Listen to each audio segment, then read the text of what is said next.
The book is about the technical evolution of office chairs.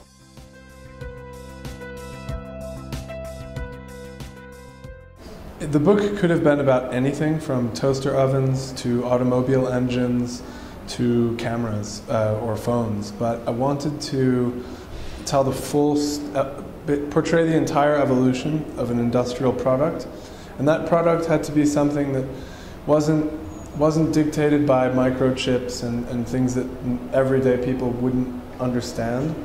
So I wanted something extremely complex, but at the same time something very simple.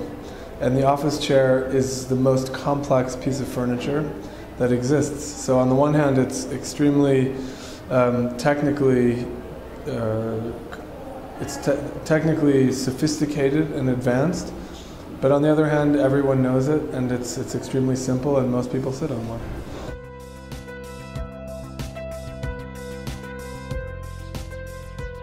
Absolutely.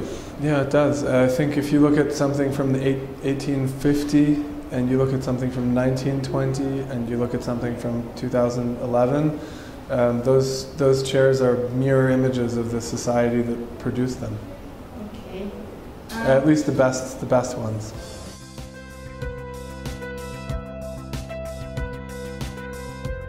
Was a intense process of elimination.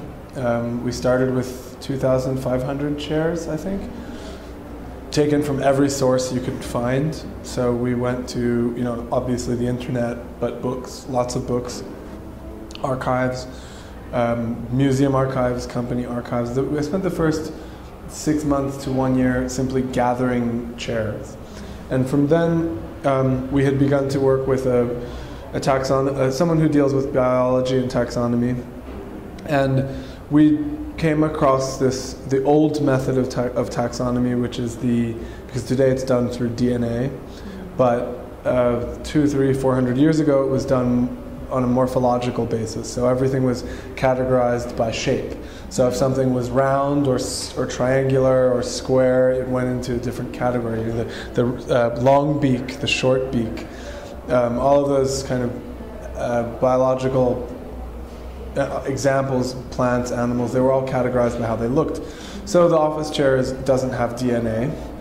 So we found that approach, and that approach allowed us to separate all of the elements of the chair, so headrest, backrest, lumbar support, armrest, and so on, and then look within each one of those archetypes.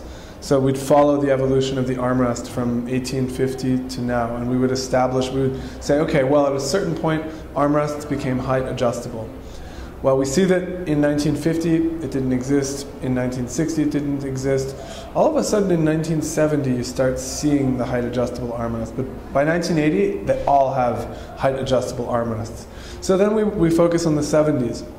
And we start to organize the chairs by year and do interviews with designers, with museum archivists, to find out which was the first height adjustable armrest. And so once we found the first, it was the Kevi chair, we would then place that in the book. And just like that, we went on for every single function or part or shape, a 5-star base, a 4-star base, a 3-star base, and they all got their place in the book. And if something wasn't the first to do something, we took it out of the book.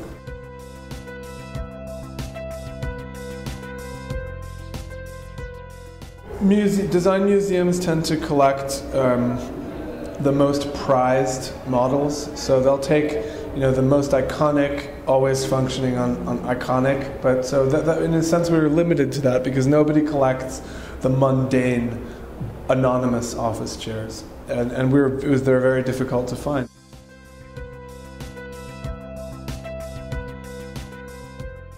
It was a huge learning process. I would say not only do I approach design differently from having done this book, but I approach life differently. I have a whole group of people and colleagues that I met through this book, and it was an amazing experience.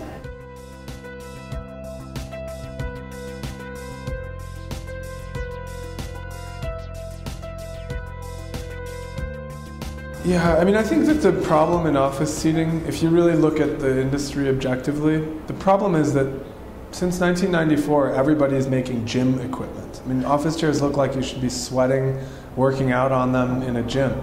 And they use materials that you would find in a gym. And then the complexity of the mechanism and the complexity of the adjustments, the whole marketing industry around office seating basically. So it means that the chair starts bulking up, starts getting bigger and more robust and more complex and uglier.